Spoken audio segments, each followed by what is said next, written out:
Banjir di Bekasi baru-baru ini tentu mengisahkan banyak hal ya.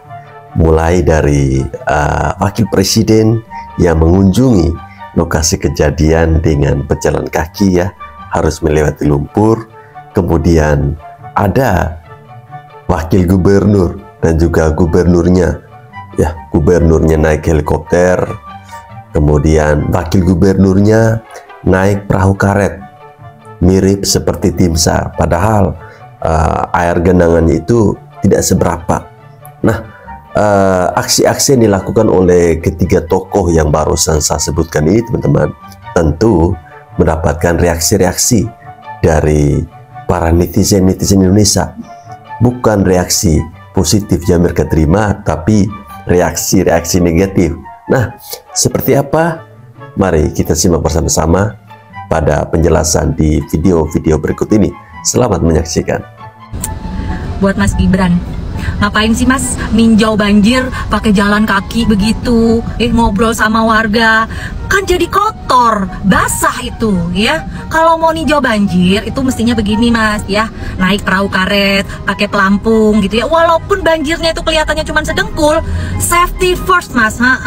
Harus safety first. Ya kalau didorong begini kan juga kelihatan kalau pejabat Mas. Lain kalau jalan kaki begitu mah pencitraan namanya.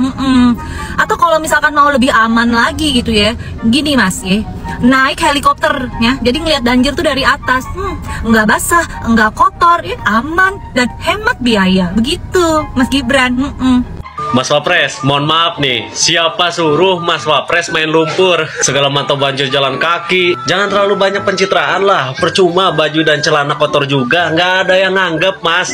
Mas harusnya mencontoh Gubernur Jakarta. Memantau banjir cukup melihatnya dari atas helikopter. Kan lebih masuk akal Mas, lebih diterima oleh masyarakat se-alam dunia. Atau Mas Gibran paling nggak mencontoh wakilnya deh. Lihat tuh Mas, banjir semata kaki aja pakai perahu karet. Bukti beliau sangat profesional dalam bekerja dengan memanfaatkan fasilitas yang ada. Jadi Mas Gibran percuma mau becek-becekan, mau mandi lumpur sekalian, malah dibilang pencitraan. Dan Dede Gemes 16% tidak suka. Jadi banyak yang tanya sama saya, Mas Pramono Anung itu kemana Mas sebagai gubernur ya DKI? Kok nggak nongol? Jangan salah saudara, Pramono Anung itu nongol tapi naik helikopter. Jadi mantaunya itu dari atas, lihat bawah. Oh di sana banjir ya. Oh sebelah situ banjir ya, gitu ya. Jadi nggak perlu capek-capek, nggak perlu jalan ya, nggak perlu kena lumpur, nggak perlu basah-basahan. Jadi naik helikopter aja. Wakilnya juga sama-sama blow on ya kan. Naik kapal karet ya kan. Di situ padahal banjirnya cuman berapa, 30 sentian lah ya, nggak sampai. Terus apalagi pakai pelampung lagi, itu si Rano Karno ya, nggak ada guna ya. Jadi paham ya, gubernur dan wakilnya itu sama-sama ya, sama-sama. Kalian jawab sendiri aja ya. Mas Gibran, ngapain sih Mas sudah jadi wapres masih becek-becekan kayak gitu, lihat banjir, pencitraan ya Mas. Harusnya gini nih Mas, naik helikopter Pramono Anung tinjau banjir dari udara. Kalau gini kan nggak dikira pencitraan, terus nggak kena becek juga, biar rakyat aja yang merasakan banjir. Kalian mah nggak usah Mas, kayak ini nih. Nah kayak Pramono Anung nih harusnya. Apa kayak wakilnya nih, naik perahu. Nggak ada selutut banjirnya tapi naik perahu. Kualitas pemimpin kayak gimana teman-teman udah tahu kan? Mana yang bener-bener pro rakyat dan mana yang bener-bener pro helikopter.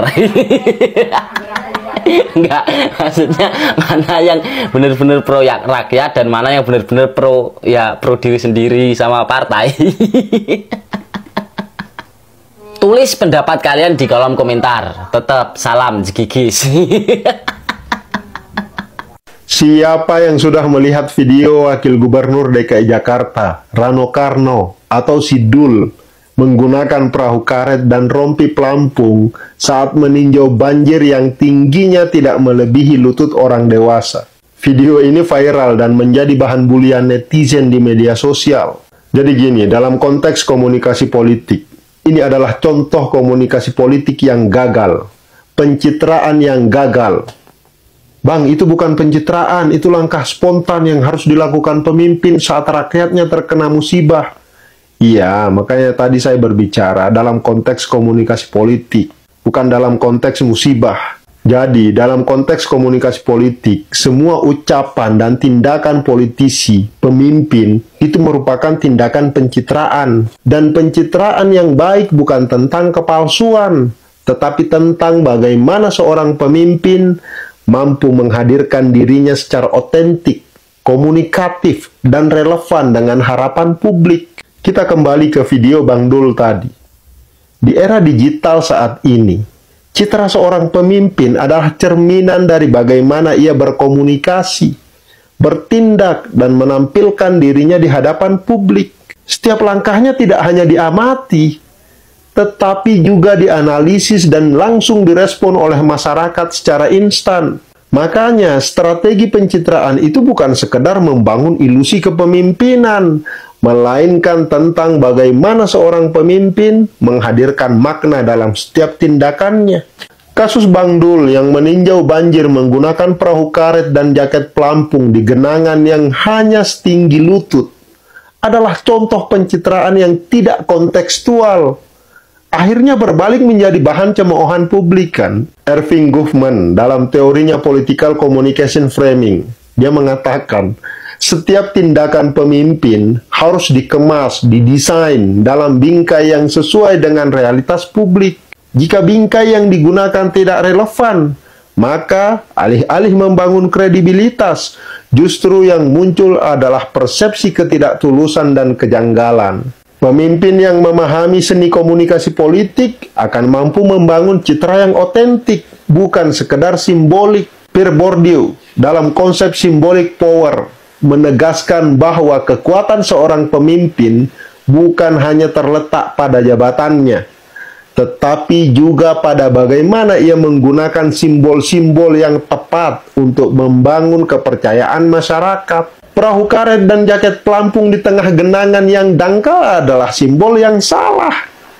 Karena alih-alih mencerminkan kepedulian dan kesigapan, justru mengundang gelak tawa dan sinisme. Nanti deh, dalam video berikutnya, saya akan membahas bagaimana strategi pencitraan yang baik bagi seorang pemimpin. Khususnya bagi pemimpin di daerah, gubernur dan wakil gubernur, bupati dan wakil bupatinya, atau wali kota dan wakil wali kotanya, agar mereka memahami pencitraan yang baik dan tepat itu seperti apa. Kasihan, sudah diberi kepercayaan oleh masyarakat, sudah bekerja siang dan malam, tapi tidak ada yang dikenang dalam kepemimpinannya. Karena kenapa? Karena tidak ada yang tahu bagaimana kesibukannya, bagaimana ketulusannya memimpin daerah. Lebih rugi lagi jika justru dikenang sebagai pemimpin yang buruk dan gagal. Nah, inilah pentingnya pencitraan politik. Jadi tunggu saja video berikutnya. Thank you. Ya, teman-teman, melihat ada tiga sosok pemimpin yang melakukan pencitraan saat banjir yang terjadi di Bekasi beberapa hari lalu, ya, di mana Mas Gibran selaku Wakil Presiden melakukan pencitraan dengan mengunjungi langsung masyarakat yang tertimpa atau yang terkena musibah banjir di Bekasi. Kemudian pencitraan yang kedua itu dilakukan oleh Wakil Gubernur DKI Jakarta Rano Karno menaiki perahu karet, ya, melewati banjir yang menurut saya tidak terlalu dalam. Kemudian ada pencitraan ketiga itu dilakukan oleh Gubernur DKI Jakarta Pramono Anung. Ya, beliau naik helikopter melihat dari atas kondisi banjir di Bekasi itu seperti apa. Nah, dari ketiga pencitraan ini, kira-kira pencitraan mana yang lebih bagus menurut teman-teman? Ya, mana yang terlihat pencitraan yang dibuat-buat dan mana yang terlihat pencitraan yang natural? Ya, kalau menurut pendapat saya, apa yang dilakukan oleh Mas Wapres kita, ya, Mas Gibran Raka Buming Raka, itu lebih natural. Ya, ini terlihat bagaimana sosok Mas Gibran Raka Buming Raka ini meniru gaya kepemimpinan yang sudah yang dibuat oleh ayahnya Bapak Joko Widodo. Jadi bukan hal baru ya, bukan hal baru. Kemudian ada yang berkomentar begini ya, kenapa sih Mas Gibran tidak mau naik helikopter melihat dari atas saja? Kan ada anggarannya tuh. Kenapa harus turun langsung ke tempat banjir itu? Kenapa tidak mau meniru apa yang dilakukan oleh Mas Pramono Anung dan juga Mas Rano Karno? Ya, ini sebagai bukti, ini sebagai contoh. Masyarakat bisa menilainya sendiri ya. Kira-kira sosok pemimpin seperti apa yang dibutuhkan oleh masyarakat saat sedang ditimpa bencana? Apakah kita melihat atau menginginkan pemimpin yang saat ada terjadi bencana hanya melihat kita dari atas? Atau kita menginginkan sosok pemimpin yang turun langsung ke lapangan? Coba tulis di kolom komentar ya. Salut sama Mas Gibran. Apa yang dilakukan oleh Pak D. Jokowi juga dilakukan oleh Mas Gibran. Banyak komen-komen yang mengerikan yang kita baca ya, misalkan macam-macam lah, menghabiskan uang negara, pelangak plongo, kemudian Mas Gibran ya hanya pencitraan dan lain sebagainya. Kemudian ya biasalah orang-orang yang selalu menebar kebencian, mereka sakit hati dan kecewa. Tetapi yang harus selalu diingat adalah begini, kalau saya melihatnya begini, ketika lu terjadi bencana, lu kalau ngerasain ya, lu rasain ketika lu dapat musibah. Kayak saya kemarin nih, rumah saya kebakaran di kampung. Gila, kalau ada orang yang datang, temen aja datang tuh kita rasanya ya Allah diperhatikan. Nih lu rasain, lu kalau kena bencana ya, lu kena bencana. Tapi kalau lu nggak kena bencana, lu nggak ngerasain, karena nggak dapat feel-nya. Lu nggak ngerti lu feelnya ketika lu dapat bencana. Lu hanya ngelihat orang yang kena bencana terus didatangi, lu bilang pencitraan. Saya baru ngerasain kemarin musibah, rumah saya kebakaran. Itu didatangin teman-teman aja, saudara, apalagi pejabat pemerintahan datang ke sana memberikan perhatian. Gila aja, itu rasanya luar biasa. Apalagi kepada saudara-saudara kita yang dapat bencana ini di Sulawesi, dimanapun berada, didatangi langsung oleh Mas Gibran sebagai wakil presiden. Bahkan Pak Prabowo mungkin presiden kalau datang, kalau dulu Pak Jokowi langsung datang. Bahkan kalau Pak Jokowi dulu di Lombok bahkan nginap di sana. Itu rasanya gila itu. Hanya orang-orang yang hatinya benci keras gitu ya. Kalau saya bilang sumun bukmun umyum fahum la yarji'un. Jadi tertutup mata hatinya. Orang itu kalau sudah benci, marah, itu pasti mata hatinya tertutup. Karena yang dilihat adalah keburukan dan kebusukan aja orang lain itu, ya kan? Jadi pikirannya buruk, ucapannya buruk, tindakannya juga buruk. Dan biasanya orang-orang ini selalu munafik ya, hipokrit gitu loh.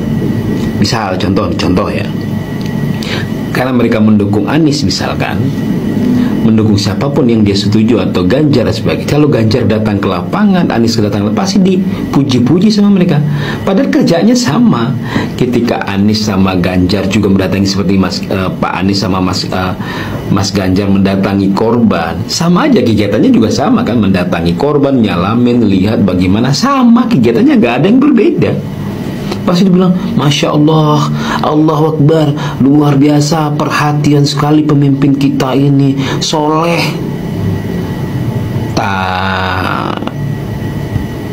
Itu jadi ada hipokrasi. Dan saya pun juga selalu mengkritik teman-teman yang misalkan yang pro Prabowo sama Jokowi. Saya lihat komen-komen yang kalau komen-komen jelekin Pak Anies, jelekin Ganjar, macam-macam, Megawati, kalau parah-parah itu saya juga nggak nge-like ya. Makanya kalau ada kalian yang berteman dengan saya ini, kemudian komennya juga menjelekin Bu Megawati, menjelekin Pak Anies, Ganjarnya parah-parah, itu aku juga nggak nge-like. Makanya aku bilang, iya po, bertanya gitu. Saya nggak setuju juga. Kenapa? Itu juga nggak bagus. Berarti kita harus adil dalam pikiran, tindakan, dan perbuatan. Jika Anda tidak mau, tidak pengen melihat orang membuli, menghina, misalnya tokoh yang Anda sukai, ya tokoh yang Anda senangi, tapi Anda juga jangan melakukan hal yang sama, berarti Anda sama posisinya. Gitu.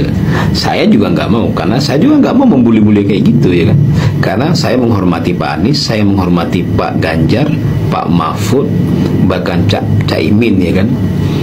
Kita hormati semua, karena tuh akhirnya Caimin bergabung. Ya kalau Anies gabung sama Prabowo, who knows? Kita tidak tahu.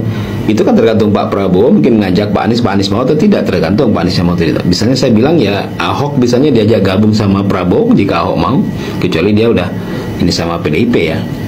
Itu lain persoalannya. Nah kalau saya lihat sih yang paling masih independen itu kan Pak Mahfud. Nah, kecuali Pak Mahfud kan dia selalu bilang gitu, kalau saya tidak berjuang saya nggak mau. Tapi dalam konteks kebangsaan mestinya Pak Mahfud mau lah, dalam konteks kebangsaan ya. Toh faktanya juga waktu Prabowo gabung sama Jokowi kan juga Pak Prabowo bilang tidak, Pak Prabowo juga nggak berjuang untuk menangkan Jokowi kan. Itu logikanya. Kalau saya berharap sih Pak Mahfud mau bergabung dengan Pak Prabowo ya. Apalagi sekarang Pak Prabowo getol banget untuk memberantas korupsi ya. Nah itu tunjukkan lagi itu Pak Mahfud perannya yang luar biasa di sana. Saya tidak tahu perannya mau di mana ya, mau seperti apa. Mudah-mudahan Pak Mahfud mau diajak gabung. Dan saya melihat kalau Pak Mahfud gabung dengan Pak Prabowo, dia tidak mengkhianati Bu Megawati ya. Nah kembali lagi kepada apa yang dilakukan oleh Mas Gibran, menurut saya rakyat itu rakyat kebanyakan. Udahlah, lu nggak usah ngomong misalnya yang menang Prabowo ini kelas bawah semua, pikirannya picik, kemudian tidak intelek dan sebagainya. Lu nggak usah ngomong macam-macam. Faktanya di Indonesia orang senang sama Pak Prabowo, senang dengan Pak Jokowi, senang dengan Mas Gibran, senang dengan pola yang dilakukan oleh Mas Gibran. Ya, Mas Gibran mendatangi semuanya, datangi satu persatu, sentuh hatinya, salaman. Lu bilang ya, beberapa orang yang bersalaman dengan pemimpin negeri ini tuh senangnya luar biasa. Hanya lu aja yang tidak senang, mungkin karena lu sakit hati, lu kecewa, lu marah sama orangnya. Wajar ya. Tapi kalau masyarakat lain yang tidak terbawa dengan pola kebencian dan itu, mereka senang-senang aja. Siapapun, saya yakin nih, Pak Anies datang mereka senang, Pak Ganjar datang ke sini mereka senang, Pak Mahfud ke sana pun datang mereka senang, Pak Prabowo ke sana pun mereka senang, AHY datang pun mereka senang. Semua yang datang, pejabat yang datang langsung ke tempat orang-orang yang kena musibah, mereka pasti senang. Mereka akan melupakan itu yang namanya politik-politik apaan itu, karena mereka itu kan tidak murni kayak kalian-kalian yang terlalu ngefan, menyimpan kebencian dan kemarahan itu. Mereka take it easy aja. Bagi mereka siapa yang memimpin hari ini ya sudah selesai. Gua lagi masalah, lu datangin gua, lu kasih solusi masalah gua, clear. Gua suka sama lu, udah selesai. Jika gue lagi musibah kayak gini, lu nggak datang sama gue benci sama lu. Begitulah pola pikir masyarakat, ya wajar. Udah gue musibah kayak gini, lu nggak pernah ngedatengin, hanya lihat-lihat dari jauh aja, ya kan? Kayak gini aja kita Gibran datang, sebetulnya mereka sudah tersentuh, walaupun mungkin belum ada aksi pemerintah dalam beberapa aspek ya. Mungkin mereka masih kedinginan dan sebagainya, tapi mereka sudah senang diperhatikan. Kembali lagi seperti yang saya bilang tadi, lu kalau pas lu kena musibah deh, rumah lu kebakaran, rumah lu kebanjiran, macam-macam lu rasain nanti. Atau lu sakit aja, berkepanjangan sakit lu, nanti ada orang yang perhatian datang, orang kampung, satu RT, kepala ketua RT, ketua RW, kepala dukuh, kemudian kepala desa datangin rumah lu, kemudian kecamat datangin rumah lu, bupati, wali kota datangin rumah lu, apa yang lu rasain? Mungkin lu yang benci sama ini orang, akhirnya lu sadar bahwasanya tidak ada yang bisa mengalahkan kekuatan pertautan hati emosional. Gitu, Bray. Selamat Mas Gibran, semoga Mas Gibran sehat selalu. Di Jakarta itu dilewati oleh 13 sungai, bukan hanya Ciliwung saja, 13 sungai. Sungai Ciliwung, Sungai Pesanggerahan, Sungai Cipinang, Sungai Mokofat, dan lain-lainnya, 13 sungai. Yang dibuat bendungan ini adalah yang berkaitan dengan sungai yang terbesar, yaitu Sungai Ciliwung. Dibangun di atas, di Kabupaten Bogor, yaitu Waduk Ciawi dan Waduk Sukamahi. Ini waduk kering untuk menahan air. Tapi kalau airnya juga terlalu banyak, ya waduk ini juga nggak akan bisa menampung, sehingga mau tidak mau air harus keluar. Dan kemarin memang saya mendapatkan informasi memang intensitas hujannya di atas memang sangat tinggi sekali. Dan kalau yang di Bekasi itu kan beda sungai lagi. Di situ sungai yang lewat adalah Sungai Cilengsi dan Sungai Cikeas. Beda lagi. Memang Jakarta dan sekitarnya ini adalah tempat turunnya air dari atas lewat sungai-sungai yang tadi saya sebutkan. Dan saya kira kita sudah membangun Waduk Ciawi, Waduk Sukamahi, kemudian Sodetan Ciliwung, kemudian menormalisasi Sungai Ciliwung yang tinggal 16 kilo, yaitu memang harus segera dilanjutkan agar bisa mengurangi. Setelah Ciliwung rampung, masih ada sungai-sungai yang lain yang perlu dinormalisasi. Berarti ada 12 sungai lagi yang perlu belum itu baru urusan air dari atas loh ya. Masih ada lagi air dari laut yang naik setiap tahun kira-kira 8-12 cm, sehingga diperkirakan di satelitnya NASA itu memang di 2050-an sepertiga dari Jakarta bisa terkena banjir yang dari laut juga yang dari atas. Ya, dua penjelasan dari dua sosok ya. Ada satunya itu dari Bapak Jokowi. Nah, berbicara tentang musibah yang terjadi di Bekasi. Memang benar yang disampaikan oleh abang kita yang satu ini, bahwa ketika ada musibah, ya, kita yang merasakan musibah ini kalau didatangin langsung oleh orang, ya, melihat kita, itu kita punya rasa yang beda, ya. Kita pasti akan rasa senang, walaupun kehadiran mereka itu belum bisa mengobati atau belum bisa melupakan rasa trauma kita terhadap peristiwa itu, ya. Tapi setidaknya sudah membuat kita bahagia. Nah, bagaimana coba teman-teman bayangkan di saat Anda mengalami peristiwa atau musibah apapun itu, kemudian teman Anda hanya melihat dari jauh, ya, hanya menonton dari medsos, kemudian dia berkomentar, aduh kasihan ya. Tentu beda. Nah, pada video berikut ketika Bapak Jokowi memberikan sebuah penjelasan terkait dengan banjir yang terjadi di Bekasi, ini sangat detail, sangat luar biasa penjelasan dari mantan presiden kita, Bapak Joko Widodo. Teman-teman bayangkan, ya, nama-nama kali Bapak Jokowi kuasai semua. Ini tentu menimbulkan pertanyaan bagi kita. Kok bisa ya? Pak Jokowi hafal semua itu nama-nama kali itu tuh. Ya iyalah. Kan beliau itu bekerja, ya. Beliau itu bekerja. Dia berbicara tentang apa yang sudah dia kerjakan. Nah, dari penjelasan Bapak Jokowi tadi, saya melihat ada benarnya kenapa sampai Pak Jokowi berani mengambil langkah yang tidak mudah, berani mengambil langkah yang menurut saya sangat krusial. Ya, ketika beliau saat masih aktif sebagai Presiden Republik Indonesia, mengambil langkah yang sangat-sangat luar biasa dengan membangun ibu kota negara yang berada di Kalimantan. Tujuannya pasti jelas. Tujuannya pasti jelas. Teman-teman melihat kondisi di Jakarta saat ini. Jakarta itu adalah tempat penampung air. Air hujan ya. Nah, air yang ada di Jakarta sendiri itu rata-rata datangnya dari atas, dari Bogor.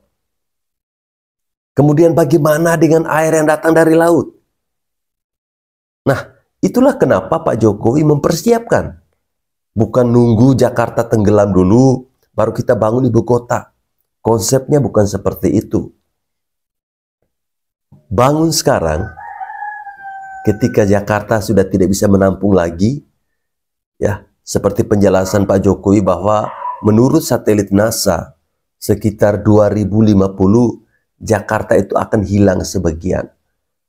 Ya, karena laut itu teman-teman, ya, setiap tahun itu dia pasti naik. Dan saya sudah melihat sendiri, ya, kondisi laut di kampung saya dulu dengan sekarang keadaannya berbeda. Ya, tempat yang dulu menjadi tempat saya bermain bola, sekarang sudah jadi lautan. Ya, teman-teman bayangkan itu sudah berapa tahun tuh? 40-an tahun. Dia naiknya sangat luar biasa, sekitar bisa 10 meter. Ya, bagaimana dengan Jakarta? Jakarta saja kalau hujan terjadi terus-menerus, itu airnya dari laut saja bisa meluap, bisa naik ke atas. Nah, itu yang diantisipasi oleh pemerintahan Jokowi saat itu. Dia berani mengambil tindakan dengan membangun ibu kota negara. Walaupun banyak yang protes. Ya, walaupun banyak yang protes. Nah, komentar teman-teman terkait dengan apa yang dilakukan oleh 3 sosok pemimpin dalam melihat kondisi banjir di Bekasi itu seperti apa. Ada Mas Gibran yang turun langsung ke lokasi, ada Pramono Anung yang hanya melihat dari atas menggunakan helikopter, dan ada Rano Karno yang menaiki perahu karet untuk melewati banjir itu. Padahal banjirnya dalamnya tidak seberapa, tidak sampai di lutut. Coba tulis di kolom komentar ya.